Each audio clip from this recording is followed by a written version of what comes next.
Good morning and good afternoon. My name is John Herbst and I run the Eurasia Center at the Atlantic Council.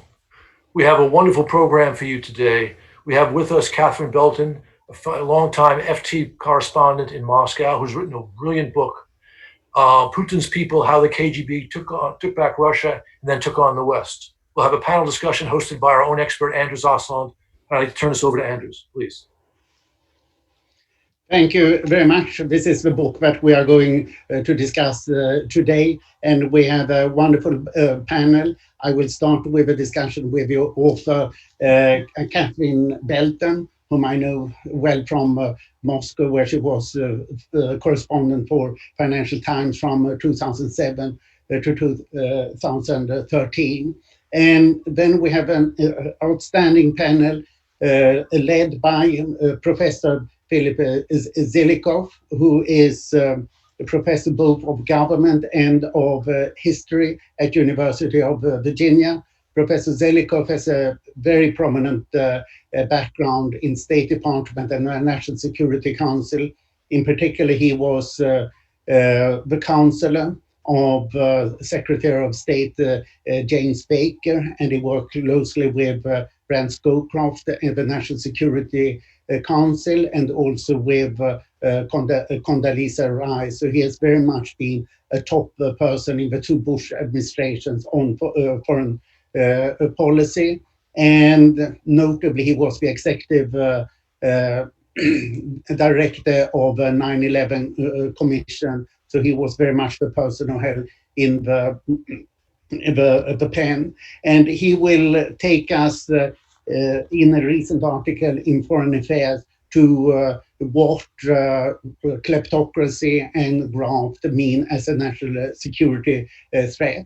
Further on that line, we have Clark Gascon, who is the interim executive director of the Financial Accountability and Corporate Transparency Coalition. And he's very much leading the non-partisan lobbying for the new Antimoney Laundering Act that is now being discussed very seriously in the Congress.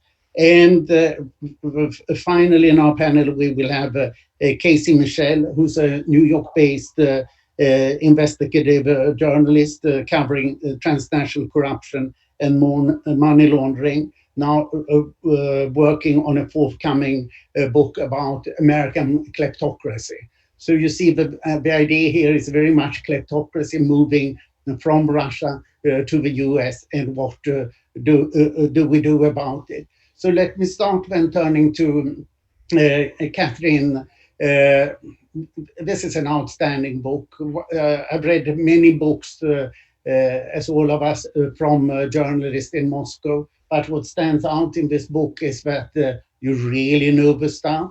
You've really gone to see people high up, many of them cited by names, and others without name, as often unfortunately has to be the case. So one gets a very clear picture of what Putin's world really looks like.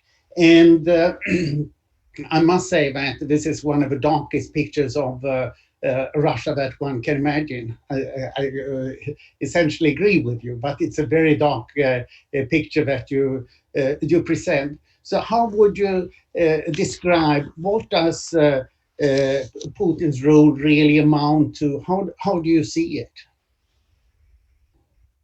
Yeah, that's a great question. I think he is essentially a front man in a group of security service officials who came to power, as we know, 20 years ago. He's not always been the leader among them. Sometimes, in fact, sort of other people such as Nikolai Patrushev have taken the lead and sort of maybe molding his viewpoints. And really, I want to wanted to begin actually was sort of talking about sort of how it was I initially came to write the book. And I did begin a very long time ago, which is how it was possible to speak to so many people. I began in 2013, before Ukraine, before anything that we've seen happening in the US today. And really the premise for reporting it was to try and figure out what had happened to the security services after the Soviet fall. Had they really folded? Had they collapsed? Had they just given up this battle against the imperialist West just to kind of join the rush for Western consumerism? As with everything, there are always, it's never black and white. There are many shades of grey. But in the reporting, when I was looking back through sort of old archives and reports from the collapse of the Soviet Union, it was clear that the KGB back then, even before the Soviet fall, they'd been moving money out of the Soviet Union through a network of trusted custodians, through so-called friendly firms, which are intermediaries that they use to fund Soviet influence operations, to fund the Communist Party operations abroad. And they were sort of doing so quite actively because they could see the Soviet Union they knew that they were preparing for the transition to the market economy, and they were seeking to preserve networks. And it appears they did so quite successfully. And indeed, afterwards, after the Soviet collapse, they were quite successful in covering their tracks. And I had a very interesting interview quite early on with one key KGB operative who'd worked with Putin in St. Petersburg in the early 90s. And they'd been working together on this oil for food scandal, which we all have sort of read about. It's very well known, this instance in which Putin was handing out $92 million worth of licenses, at least to barter and trade raw materials in exchange for food, which was vitally needed by St. Petersburg at the time because supply networks had broken down after the Soviet collapse. Prices had been freed overnight. And so ostensibly this was a barter scheme, but none of the food had turned up. Everyone was looking at it as a very early example of just pure kleptocracy, that Putin had funneled all this cash into his cronies' hands and they'd run off with the money. But in fact, when I spoke to this former KGB operative, there was another side to the story, that in fact they were sort of using the barter scheme as a means to continue funding the same intermediaries that had funded intelligence operations during Soviet times, that they were using it as a means to fund the network of friendly firms which had supplied the Soviet Union with equipment at marked up prices, kept the profits, and used it to fund influence operations and Communist Party operations abroad. So they continued to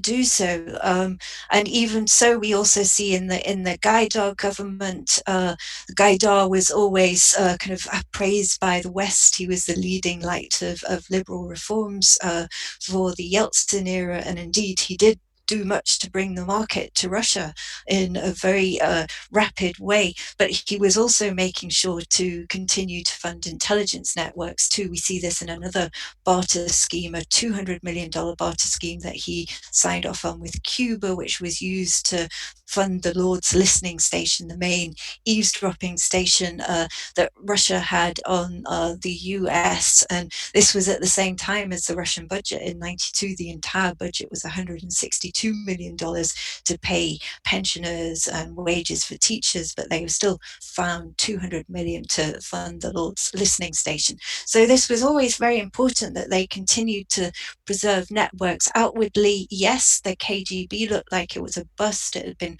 fragmented into sort of different organizations, but some of these fragments remained. And as I spoke to Vladimir Yakunin, who was a close Putin KGB ally, and he said, yes, the traditions of communication and cooperation remained.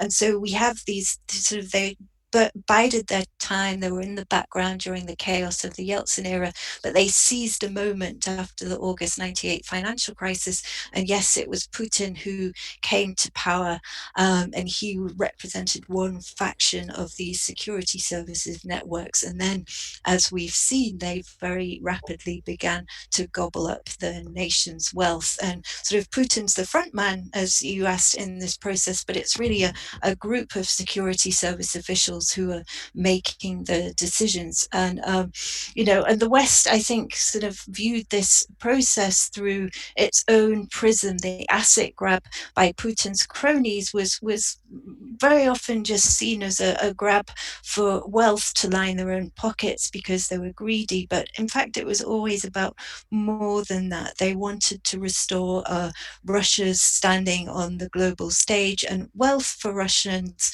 as well. It's more about a display of power than sort of pure wealth. They don't have a tradition of inherited wealth as we do in the West, and in doing so, as they were able to gobble up more and more chunks of the economy, they were able to restore some of the networks that they'd sort of kept going since the Soviet collapse. And only this time they have sort of many times magnified more amounts of cash at their disposal. The oligarchs of the Yeltsin era had been cowed by the takeover of Mikhail Khodorkovsky's oil company. It was an example of selective justice, and the Kremlin very clearly let them know. Let me hold you there a bit, Catherine. The favorite quote I have in your book is, I quote about Patriot, whom you mentioned, a hard-drinking KGB man. He combined a strong capitalist ethic of amassing wealth with an expansive vision for the restoration of Russian empire. And this seems very much what you just mentioned, that you say they are both enriching themselves and they are thinking that they are working for the Russian empire in some unclear fashion, and the KGB as such. Can you try to sort out these values? Are they really symbiotically hanging together, or is it something that comes out first of them? I think yes, they do, but it's obviously very convenient for them to justify their actions in that way. They can sort of justify their asset grab as a means for restoring Russian power, but it's clear that they have used the wealth at their command as a means to kind of disrupt Western institutions and democracies. Because, I mean, there's only so many tens of billions of dollars you can spend on yachts or mansions for yourself. Wealth for the Russian security services, as we've seen, sort of now, sort of beginning from the 90s and even before the Soviet fall, they used sort of networks of friendly firms and trusted custodians to kind of fund influence operations in the West, and they've now been able to sort of kind of reassert those networks and kind of repeat these traditions, only they have a lot more wealth at their command. I mean, we see when I was doing some of the reporting for the book back in 2013 and 14, I was talking to some money men, some of whom were affiliated with the Russian security services in Geneva. They worked closely with Gennady Timchenko, but it was always the same theme when talking to them. It was always about sort of restoring Russian power. It was sort of money and power go hand in hand, and the asset grab was seen as justified. And very often they would sort of spit at sort of the Cold War, post-Cold War order, in which the US, they believed, had too much dominance over Germany. They talked about sort of creating a Slavic Europe in which kind of there'd be sort of an alliance of Slavic East European countries that were closer to Russia. They really, from the get-go, wanted to kind of redraw the map, and we see this also today in sort of even what Putin is writing for magazines in the US, that he wants a redrawing of the global order in which Russia has a much greater say in the global security architecture. But unfortunately, for us and for most Russians, they wanted to increase their standing not by building a strong and dynamic economy at home, but by kind of diverting the country's wealth and using it to kind of undermine and buy off officials in the West. And we've seen this now time and again, unfortunately. Yeah, let me move on that. You are focusing very heavily on the KGB people around Putin. Would you say that any other people are important, or is this Putin's circle? I'm afraid that is Putin's circle. He's very reliant on them. I mean, obviously, in his first term, he retained many people from the Yeltsin era administration, but now they've all gone. There are very few of them left, and Putin is a person who likes to be surrounded by people he's known for a long time, people he knows and trusts. It's just his mindset, and really, if he weren't part of that circle that he worked with in the Leningrad KGB, or later in Dresden, or from St. Petersburg in the early 90s, then you really don't get a look in. I think, of course, there are technocrats working in government. We all know sort of the former finance minister, Alexei Kudrin, and so on, but they're kind of much kind of lower in the pecking order now than sort of the ex-KGB cronies surrounding Putin, and indeed, as relations have worsened with the West, their standing has grown.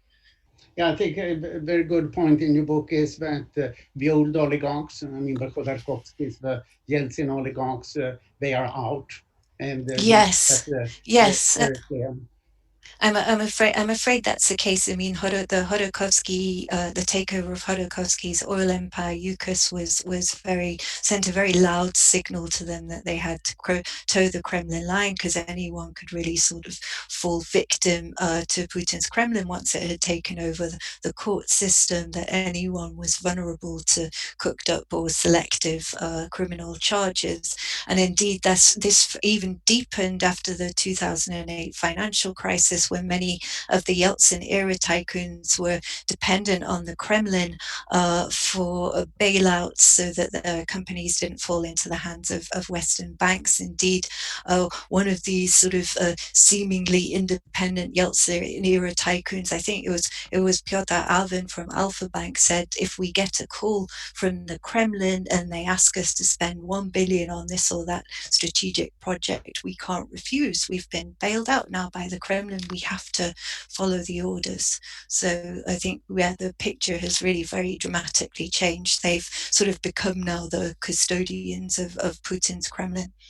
Yeah, it's interesting. In the Mueller report, Piotr Alvin is interviewed extensively and reports that he has a one-on-one meeting with Putin once a quarter, which Yes. is quite impressive. So with that, we should move over to discussing what this means for the US. And you devote one chapter to KGB connections with Trump camp, and what would you say as the lead into the second part of the discussion here? What should the US be particularly worried about from the Russian kleptocracy?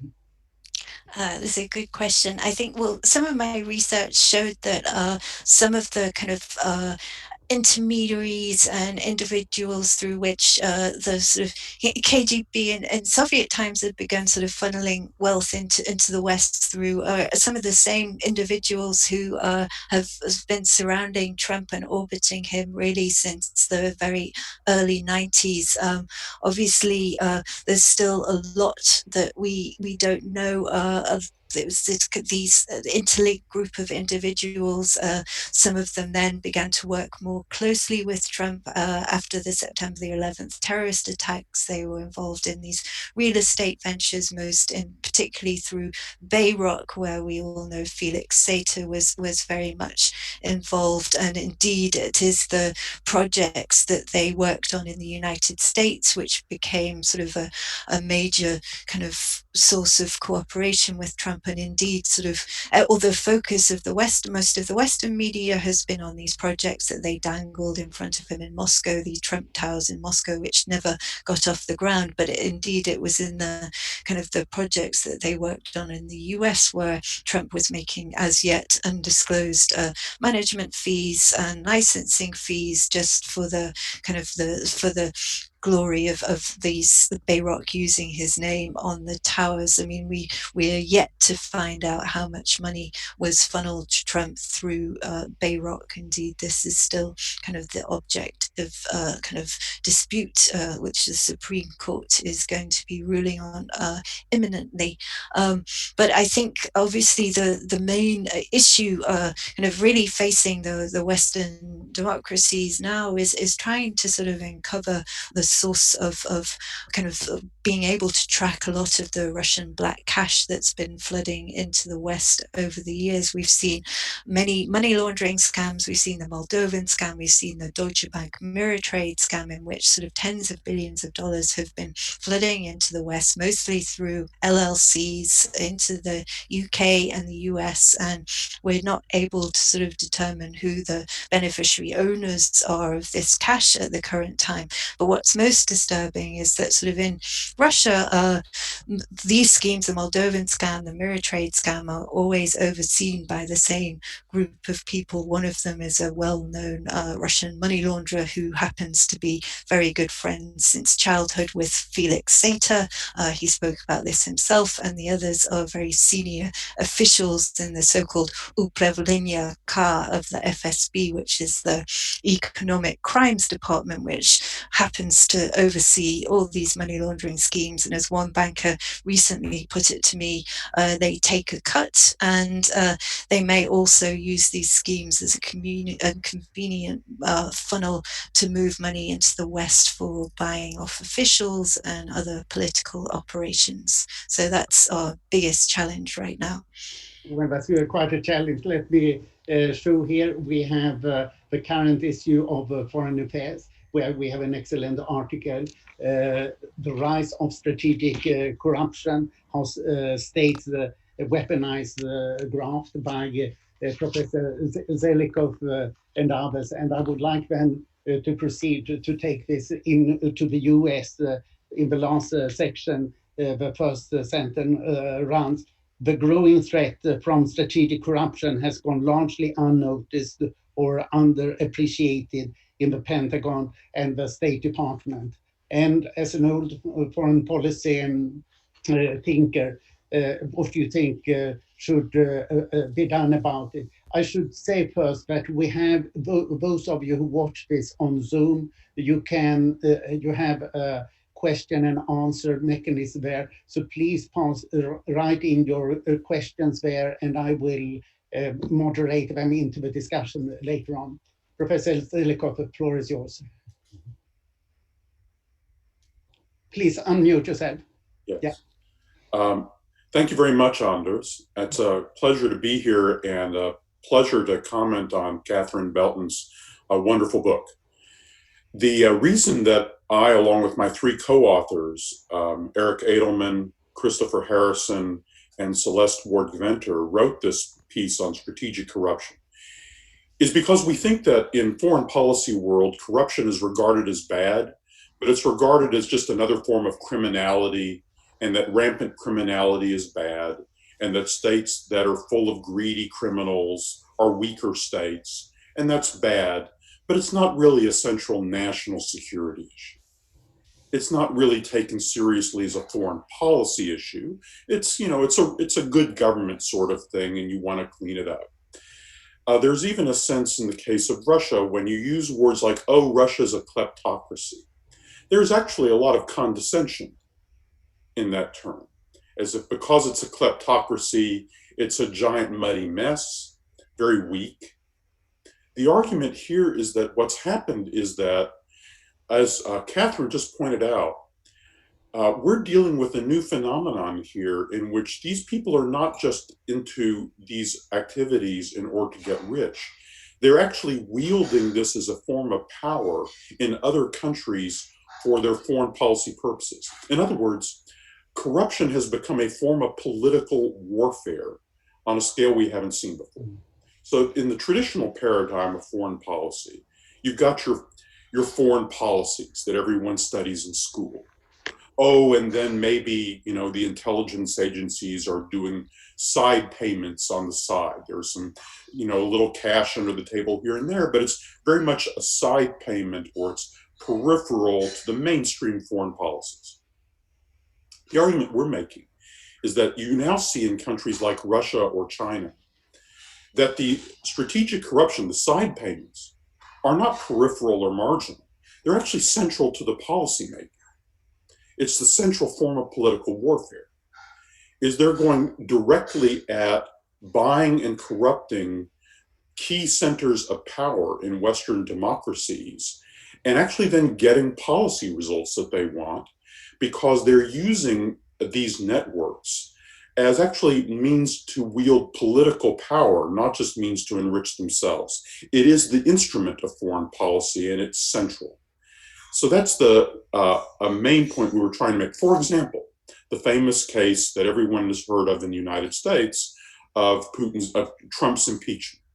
Trump was impeached in 2019 because he was trying to leverage Ukraine to get things that he wanted politically from Ukraine. Okay. Our argument in the article is that actually this whole episode that led to Trump's impeachment in 2019 originated more than a year before that, and originated overseas as an effort by foreigners, probably for sure involving Dmitry Firtash, who is a key instrument of the Kremlin, to gain control of the Ukrainian gas industry. The US ambassador, Marie Yovanovitch, was in the way of that plan. So therefore, they subverted the core of the US government in order to get rid of the US ambassador to Ukraine, in order to rearrange the control of natural gas in Ukraine. Now, then they do various things in order to tempt and lure Americans to support them. And then a year later, that ends up producing the activities that result in Trump's impeachment. But all of this originates in this foreign policy effort that we regard as inspired from the Kremlin. There are other stories having to do with China, having to do with Turkey. So what could be done about this as a matter of policy? First, I would just say that the first challenge is simply to notice this as a form of foreign policy and political warfare. To treat the Siloviki that Catherine describes almost as a version of Bolsheviki, as if Russia had been taken over by an ultranationalist secret society, by the way, for which there's a deep tradition in Russian political culture, an ultranationalist secret society that has constructed itself using the kinds of networks that Catherine describes very much from what they regard as patriotic purposes, in addition to getting rich, which they think they're entitled to do because they're serving their country. Now, notice that, then develop a strategy for that. That strategy partly has to do with new laws about corporate ownership, disclosing beneficial ownership, about libel, about the registration of foreign agents.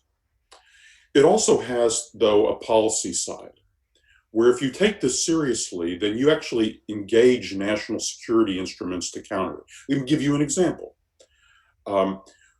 Somebody was trying to get rid of the US ambassador to Ukraine as part of a foreign policy move to change the situation in Ukraine. That's a national security move on the part of foreigners. In a normal government, not the current administration, you would actually have countered that not by relying on prosecutors in the Southern District of New York alone. You would have treated that as a full-on counterintelligence problem, And you would have countered with all the instruments of the United States government, in addition to the prosecutors, trying to figure out who was behind this, what were the political motives behind this, how can we expose and counter it, partly perhaps using legal instruments, but also partly perhaps using policy instruments, including policy instruments overseas. That's just a different mindset in approaching an attack of this kind than the mindset of, oh, this is just a good government problem, let's just outsource this to the FBI. I'll stop there, Anders. Yeah, thank you very much. We'll come back later. Let me move on to Clark Gascon. You are working intensely on the Hill these days, trying to promote an anti-money laundering act of 2020. Can you tell us what is the aim and how is it going? Thanks, Anders, and thank you to the Atlantic Council, and thank you, Catherine, and the rest of the panel for such a wonderful event. As Anders mentioned, I'm the executive director of the FACT Coalition, which stands for Financial Accountability and Corporate Transparency. We're a nonpartisan alliance of a little over 100 state, national, international organizations here in the U.S. promoting policies to combat the harmful impacts of corrupt financial practices. Now, as Catherine and Phil have already touched on, one of, if not the biggest vulnerability in our anti-money laundering regime here in the US is the incorporation of anonymous US shell companies. These opaque structures have a well-documented history of being used to undermine our national security, hide bad actors, and launder the proceeds for a wide variety of crimes, including grand corruption, sanctions evasion, terror financing, human trafficking, drug trafficking, illegal arms dealing, you name it. And the United States is particularly vulnerable on this front. Experts at the World Bank and the United Nations have looked into 150 of the largest grand corruption cases over the past 30 to 40 years and found that roughly 3/4 of them utilized anonymous corporate structures to launder their illicit funds, with US companies being the most common. Researchers at UT Austin and Brigham Young University conducted a study finding that the US was the easiest place for suspect individuals to form an anonymous company to launder their illicit proceeds with impunity. While we normally think of this being an issue for states like Delaware, Nevada, Wyoming, a recent study by Global Financial Integrity reveals that, in fact, in all 50 states, more personal information is needed to obtain a library card than to establish a company that can be used to facilitate money laundering, corruption, and terror financing. It's data like this that has led the Financial Action Task Force, the world's recognized body for establishing anti-money laundering standards, and of which the United States is a founding member, to find in its most recent evaluation of the US that the lack of true, quote-unquote, beneficial ownership information was a significant gap in the US anti-money laundering framework. Fortunately, after more than a decade of debate and inaction, there is, as Anders alluded to, reason for optimism that Congress may finally act and that the days of abusing anonymous US companies may be finally coming to an end. Last October, with backing from the White House, the House of Representatives passed bipartisan legislation known as the Corporate Transparency Act, which for the first time would end the incorporation of anonymous companies in the US. Similar bipartisan legislation known as the Illicit Cash Act was introduced last fall in the Senate by 8 senators, 4 Republicans, and 4 Democrats, who all sit on the key Senate Banking Committee. Now, after months of negotiations, this past Thursday, Senate Banking Committee Chairman Mike Crapo and Ranking Member Sherrod Brown introduced the latest iteration of reform, the Anti-Money Laundering Act of 2020, as a proposed amendment to the annual National Defense Authorization Act. The Crapo-Brown amendment was negotiated with Senate leadership and with the Treasury Department, and it maintains the original co-sponsors from the Illicit Cash Act. While it's not a perfect bill, it would strengthen our nation's anti-money laundering laws and curtail the misuse of anonymous shell companies for illicit purposes. The legislation would require companies to simply disclose the real people who ultimately own and control the entity known as the beneficial owners. Specifically, businesses will need to provide the Treasury Department with just 4 pieces of readily known information: name, address, date of birth, and an ID number, driver's license, or passport. That's it. The information will be kept confidential Only law enforcement and financial institutions with legally mandated anti-money laundering obligations will have access to it. Now, support for corporate ownership transparency is widespread and growing, including from the national security community, from cops and prosecutors, banks and credit unions, the real estate sector, faith groups, anti-human trafficking groups, human rights organizations, global development NGOs, anti-corruption advocates, labor unions, and conservative and liberal think tanks alike. The National Foreign Trade Council and the U.S. Council for International Business are both supportive, and the U.S. Chamber of Commerce, which was once opposed, made big news yesterday by sending up a letter to the Senate endorsing legislation. The administration is supportive and has been consulted throughout the process. The state of Delaware is even supportive now. This event really couldn't have come at a better time, as negotiations are ongoing this week around what amendments will make it into the final Senate defense bill package. After more than a decade of debate, 2020 should be the year that the US finally enacts major transparency reforms to better protect our financial system from abuse and protect our national security. The support is there. It's now up to the Senate to make it happen. Thank you very much. And with that, let's hope that this will actually happen. And if you haven't called your member of the Senate yet and asked them to support the amendment, Anti-Money Laundering Act of 2020. I live in DC, so I have no member of the Senate nor of the House of Representatives, but that's another matter. Let me turn then to you, Casey. You are working on a book now on American kleptocracy, and you have previously been working on international crime and Russian kleptocracy. What's your take on this situation of the Russian kleptocracy in the US? Yes, thank you. Thank you, Anders. Thank you to the Atlantic Council. Thank you, Catherine, for the fantastic book. Highly recommend if you haven't had a chance to read it yet. And also thank you to Clark for getting all of us, he and his colleagues, all of us to this point where this could be an absolutely historic week as it pertains to transparency requirements in the US for things like anonymous shell company formation, which, as Clark mentioned, would be a significant step forward in the US as well as internationally in terms of attempting to combat and shine light on these kinds of kleptocratic networks that have developed over the last 2 or 3 decades, many of which we've seen, as Catherine outlines, time and again, out of Russia and especially Putin's Russia.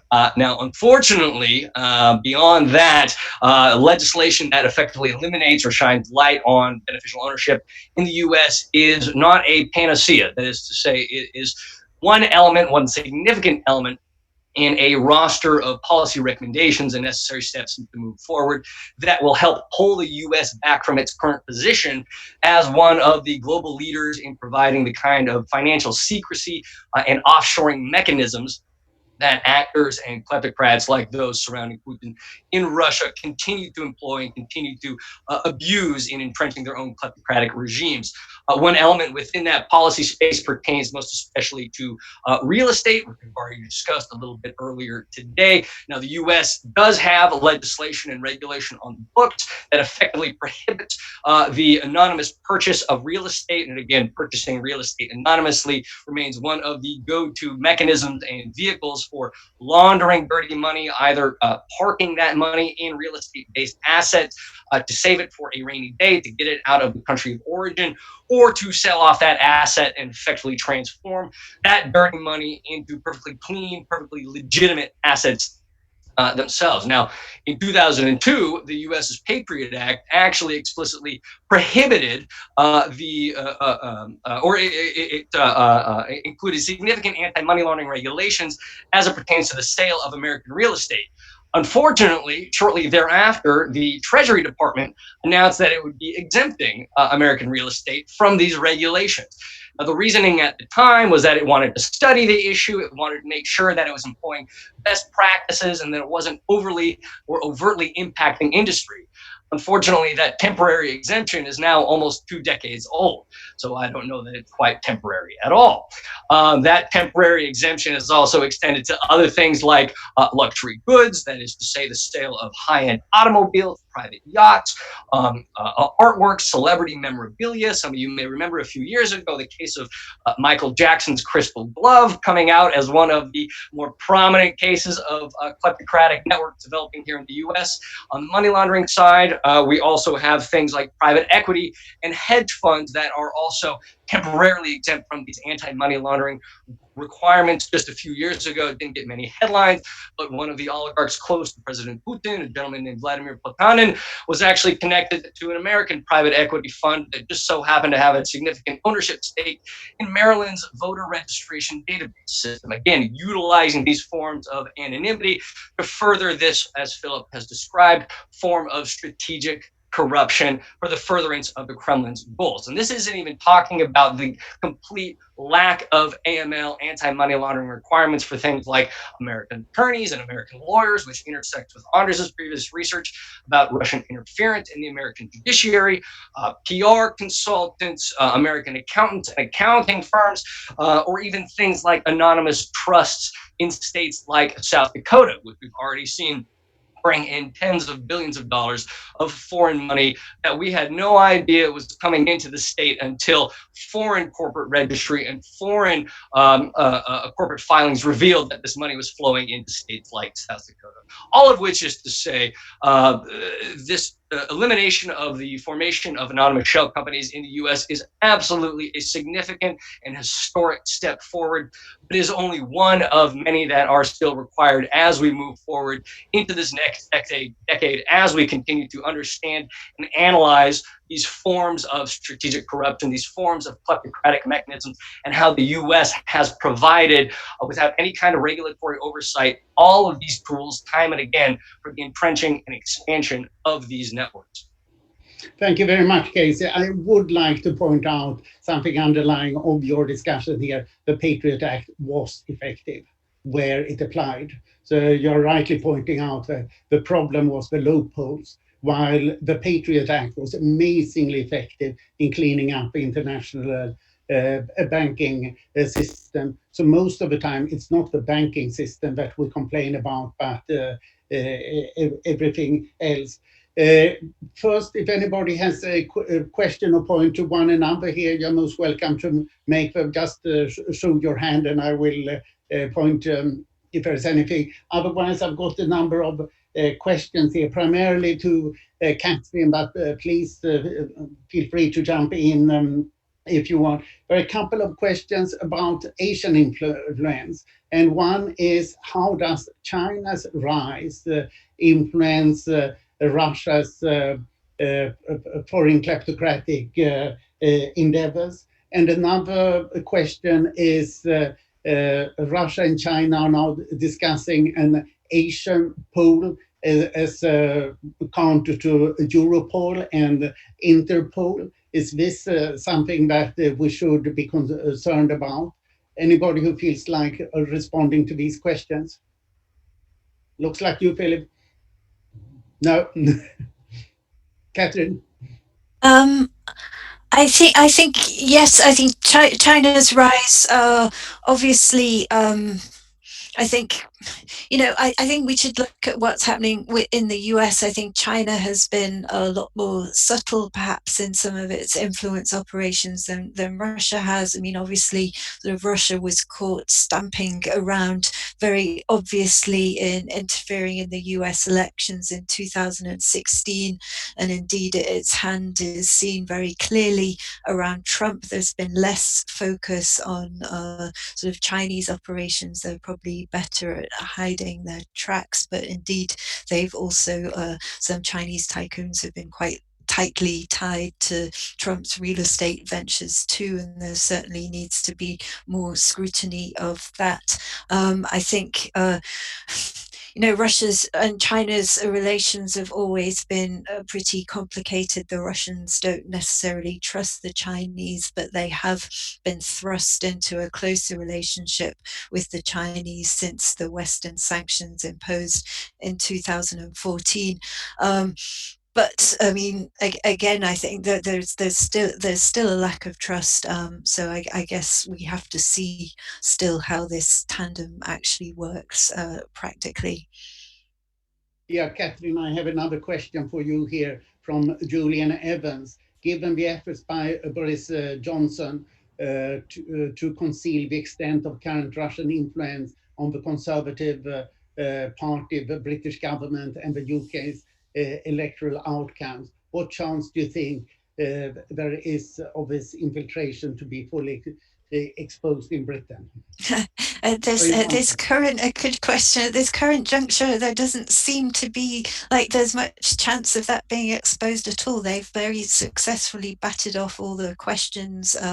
It's now more than 6 months since the report on Russian influence was meant to be released, and we're yet to see it. I think there's a lot of work to be done in sort of tracing Russian cash flows still into the Brexiteers campaign. A lot of the funding for the Brexit campaign prior to 2016 and also, afterwards was kind of funneled through hedge funds. And as as has been pointed out during this discussion, I mean, hedge funds are some of the least transparent vehicles that we have. They don't have to disclose almost anything about their clients' money. There is still a lot of questions in the UK about Aaron Banks's role. Obviously, he's been cleared by the National Crime Agency. There were questions over where his funding came from when he made this single biggest donation to UK politics for the Vote Leave campaign. But really, that only really exposed the weakness of UK law enforcement, because they weren't able to look beyond a loan he received from an Isle of Man kind of murky financial vehicle that he happened to co-own with another close partner, Jim Mellon, who we know from sort of documents and disclosures was involved very heavily in the Russian stock market right up till the end of 2016, which was already after the referendum. But the NCA wasn't able to look beyond a certain kind of juncture in the Isle of Man. So I think we've got to find ways really to give our law enforcement agencies kind of stronger oversight, and so that they're able to look beyond what they can at the moment. Well, I must say that I'm seriously worried about Britain after Brexit, that it will become an island of dirty money. And the European Union has its fifth anti-money laundering directive, which demands open registries of all ultimate beneficiary owners of a certain significance. And Britain so far says that it will comply with this. I doubt that it will in the end. And a few years ago, the British Parliament adopted this law on similar registries for the British overseas territories. That was first delayed by a few years, and now I don't think that it's likely to happen at all.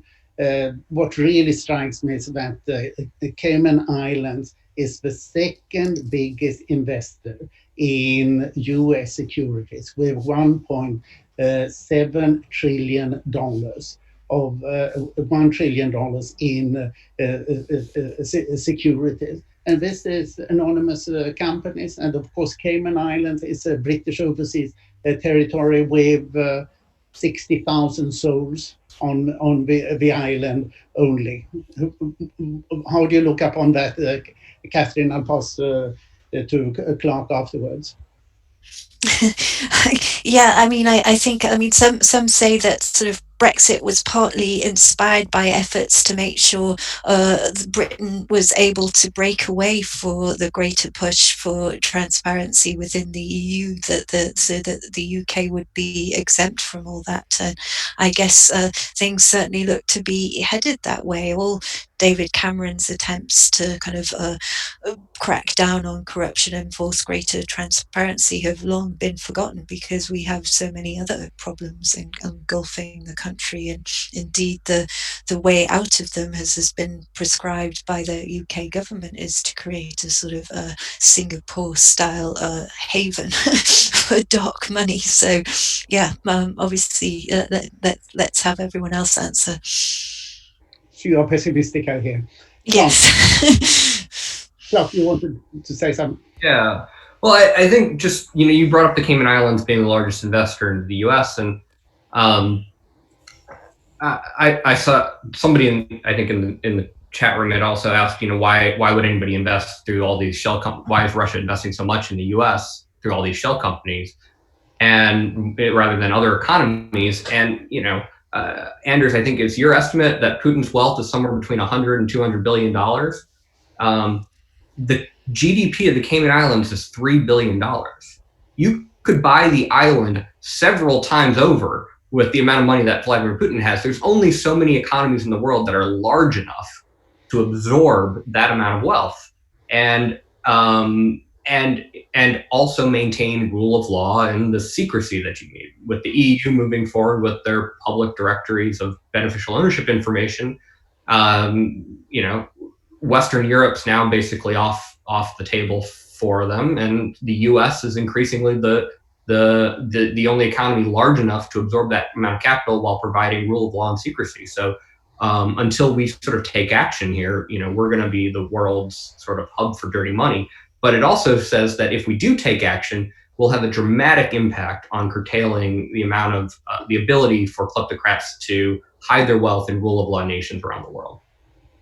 The New York Times a couple of months ago had an article about Ken Dart, a former US citizen, multi-billionaire of the Dart Cups from Michigan. And he is buying up the Cayman Islands now on a big scale. Invested very substantial amounts. So he's doing exactly that. I don't know what partners he has. He was a very major investor in Russia in the late 1990s and had a big fight with, in particular, the Yukos company. I am seeing here one question from Maria Shagina. How did the Russian elites perceive Western sanctions, and how did they affect the internal dynamics? And I would like also to pass that on to Philip Zelikoff afterwards, because that touches up on your article. So Catherine, if you take it inside, has the Russian elite been divided into the offshore and the onshore by Western sanctions?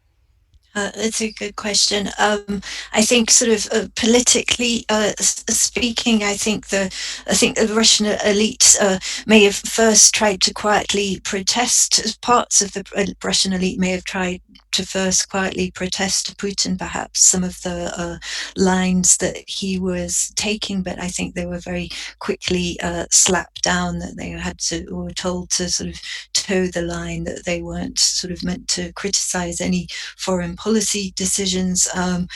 I think there was, of course, an order for kind of Russians to return their wealth onshore, but I think that's mostly avoided.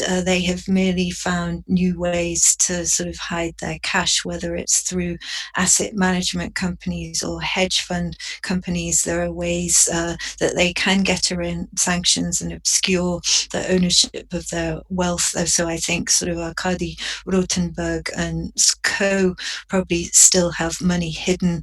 A lot of it may be first funneled through China. In fact, like I do know of some instances in 2014 where Chinese bank accounts were very rapidly opened up. But there is probably also a bigger chunk of change also kept in the Russian banking system now, as well, as a result of the sanctions on Putin's closest inner circle. It's a very mixed picture, but partly because we yet to have adequate mechanisms of sort of tracing how they've since been able to hide their wealth. But I have been told by some financial managers who have worked with them in the past that they have indeed found new ways of funneling money into the West to avoid detection.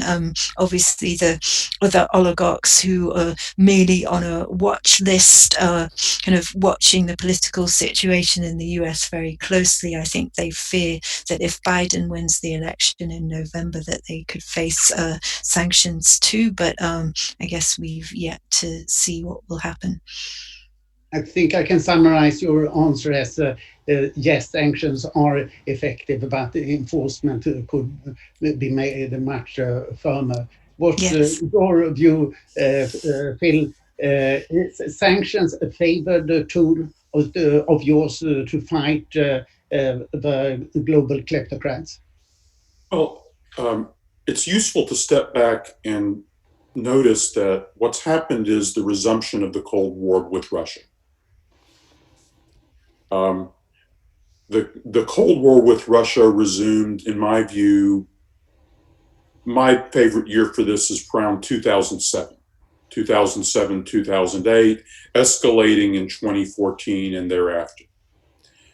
You can then have an argument as to why the United States, by the way, and Europe, returned to Cold War with Russia. So we are waging that Cold War in various ways, including a set of structures of sanctions. From the point of view of someone like Putin, this is like you're returning to old times.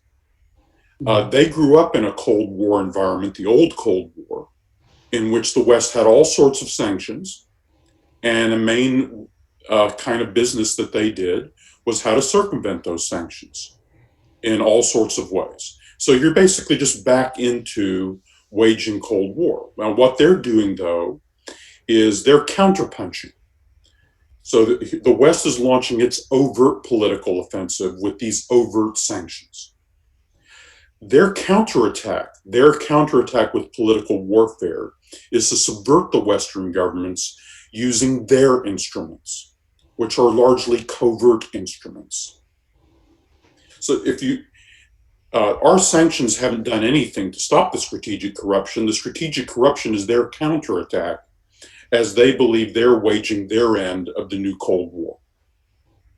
And then at the surface, Putin basically says, if you want to end the Cold War, let's sit down and talk and work through the various disagreements on both sides. But right now, they're finding their own ways of retaliating, even things like the use of enterprises like the Wagner Group in order to conduct large-scale mercenary warfare in Syria and in Libya.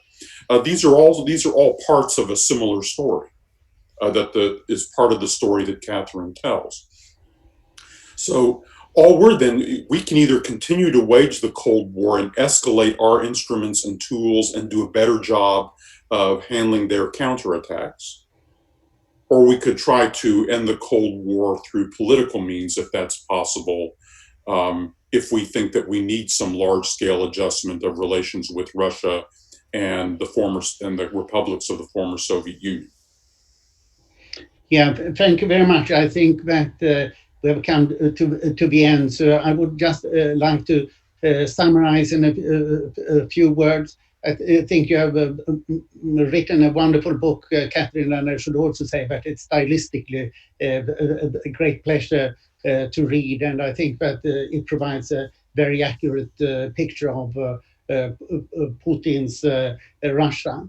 And all the three discussants here, Phil Zelikoff, Clark Castonian, Casey Michel, I think that you have all said essentially one word: transparency, and how that can be addressed in the various way. That the Russians are better at secrecy than we are, so therefore we want openness and transparency. That is our comparative advantage. And I would like to thank all of you for a very informative and very pleasant discussion. Have a very nice day. Thank you very much indeed, all of you. Thank Thank you very you. much. Thank you. Thanks a lot.